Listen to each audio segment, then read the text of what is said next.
Welcome back. I love you, and today I want us to talk briefly on being stuck in situations.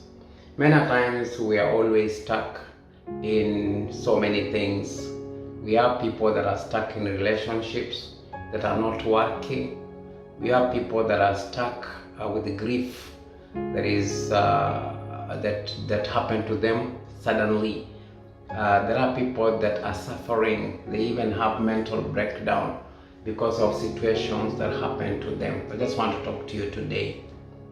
Sometimes, like students, maybe you're in a school. It was hard for you to go to school.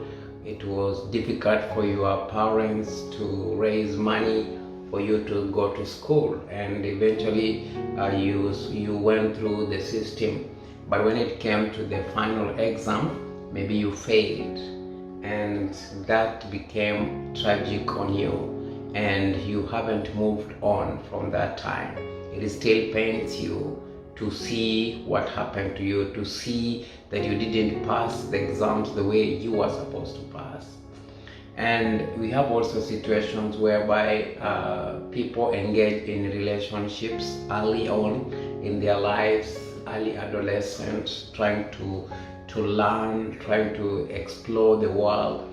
They end up becoming, for ladies, they end up becoming pregnant, and then they have children, and then their lives get ruined up. And when they look at the babies that ruined their lives, they always regret, they always feel the pain. Even as adults, they look back and they have pain. We have customs and regulations whereby maybe the society didn't like you to have a baby girl or a baby boy, whichever how the society looks at it. And maybe you got a baby girl against what people wanted you to have, and you really prayed, you really wanted to have a baby boy, or you really wanted to have a baby boy and then you had a baby girl, or you really wanted to have a baby girl and you had a baby boy. And when you look at the child right now, you still feel the pain, because maybe it was because of that pregnancy that your marriage broke down. Maybe your relationship started going away, people started hating you, your parents refused to support you from that time. So many things started happening because of that relationship. We have also situations like maybe you're a woman and you are in a marriage whereby the man expects you to give him a particular child, maybe a girl or maybe a boy. And then all of a sudden you give out the opposite of what the man wanted. Men are mean sometimes. So once you got that situation, and then the marriage broke, the man told you, I don't care, I don't like you anymore because you're not giving me what I want. It could be so many things that we are stuck in. It could be you lost parents, or you lost people that were supporting you, the breadwinner in the society, somebody that you are looking upon to help you, your uncle. You are looking forward for your uncle to help you go through your education. You are looking at your auntie to help you finalize your life, but they turned you down, or they refused to help you. And some also tried to help you, but they misused you. Maybe they took you from your parents, told your parents that they're going to help you in your education, but once you came to them, you became their house help, something like their house help. So they overburdened you, and you abandoned your dreams. So many things. And these things that we go through in life can really stick with us until we don't move on, until we get you are trapped. You are trapped in anger, you are trapped in regret, you are trapped in I wish I knew, you are trapped in if time will go back, I will make the right decision. We are always trapped, and many people are trapped. They look happy when you look at them, but we are trapped in some prison, some self-exile that we've exiled ourselves in. Yeah, people, yes, they contributed to that, but sometimes we continue to keep ourselves in that prison. Today I want to just to share with you a small story about the life of Moses. Moses, he led the children of Israel from the captivity, and they were going to the promised land, and he was everything to them. Moses was everything to them. They needed a word of advice, Moses. They needed food, Moses. They needed to fight battles, Moses. They wanted anything, Moses. So Moses was like everything to them. After spending with Moses for so many days, Moses tragically left them. He just died. And Moses died without handing over. He just went and he didn't come back. And you can imagine that situation. Somebody that you looked at, somebody that you knew, he's the only one who knew where you were going. He had the map, he knew where the Israelites were heading to. But the rest did not know.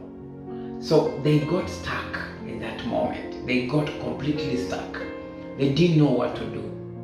I think they spent most of the time mourning and crying and feeling sorry for themselves and wishing that they can just go back to Egypt. But they could not, because they don't know. They had walked for so long that they could not go back. Just like us, we have gone too far that we cannot go back. So the only thing we do is we have to live in regrets and mourning and crying.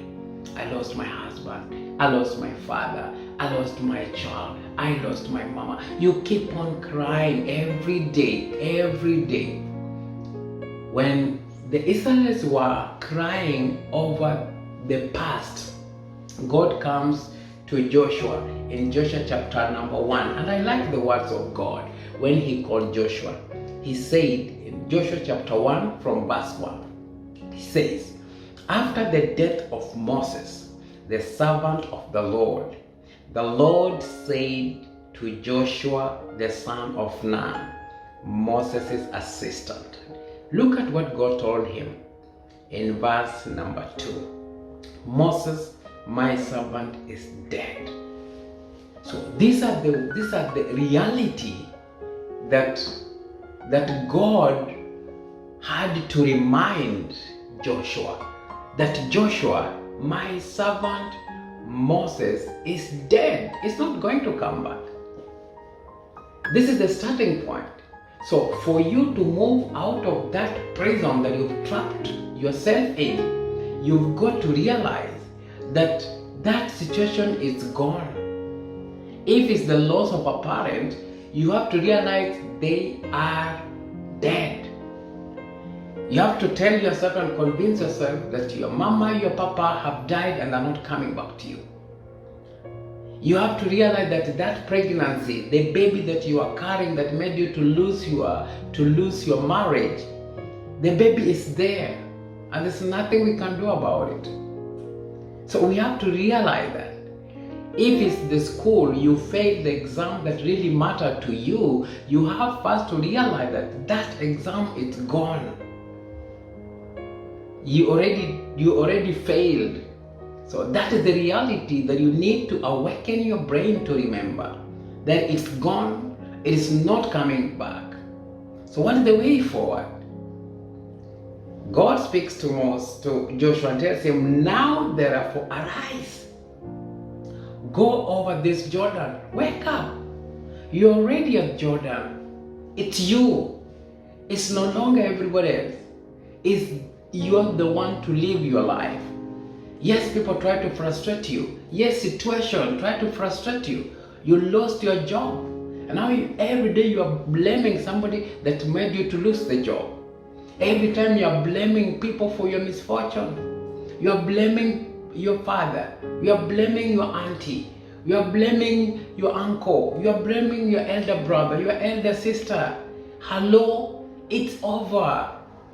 You need to pick up yourself. You are born alone in this world. Thank God for people that came into your life at one point to help you. And God will always bring people in your life, including your parents, your siblings, brothers, sisters, your neighbors, the people you meet on the way. They are there to help you, but not to go with you. You know where you are going. They will just help you. When you are coming to a place like when you're going to the airport, so many people are involved in your journey. People that are not even part of your journey. The driver that will drive you from your home to the airport. His work is to take you to the airport, and that's all. And then there is the people that will help you to check your ticket. Whether you have the papers, they check your passport is correct, your ticket is correct. They issue the ticket, that's gone, their work is finished. The next is yourself, but you remember in this situation you are always there, alone. You will walk until the plane. When you enter the aeroplane, the steward there or the workers there, the hostess there, the staff there, their work is to direct you where to sit. They will direct you where to sit. And then they are in charge of everything that happens to you in that plane. And after the plane, the pilot will take you to the next airport. After the airport, he will tell you, thank God, we are happy that we've landed down. So now you are on your own. I've done my part. And so you can remember a single journey. How many people have been involved in that journey? The cab driver, the pilot, the ticketing officer, the security people at the airport, until where you reach. When you reach your destination, you will always be alone. Learn to appreciate the people that were in your life at some point, but your life must continue. He says, you and all these people go over this Jordan, you and all these people into the land that I'm giving you to them. I'm giving to them, to the people of Israel. You need to arise, come out of that situation. It's not going to happen anymore. Your education, it's gone. You are an orphan, your parents are gone, you don't have a job, it's gone, you don't have resources, it's gone, your house was destroyed by fire, it's gone, your business was razed down, it's gone, so the bandits attacked you and they cut off your hand, it's gone, they made you crippled, it's over. You need to pick up yourself. The relationship, it's over. Don't stick in a relationship. You will just make the things worse for yourself. You have to make a decision. In every situation that you are in, you've got to make the decision to get out of that situation. Nobody else will help you to get out. You will be the person to get yourself out. Thank you, and God bless you. Remember to subscribe to the YouTube channel, Agilah the Pastor, and the Lord will bless you. Thank you.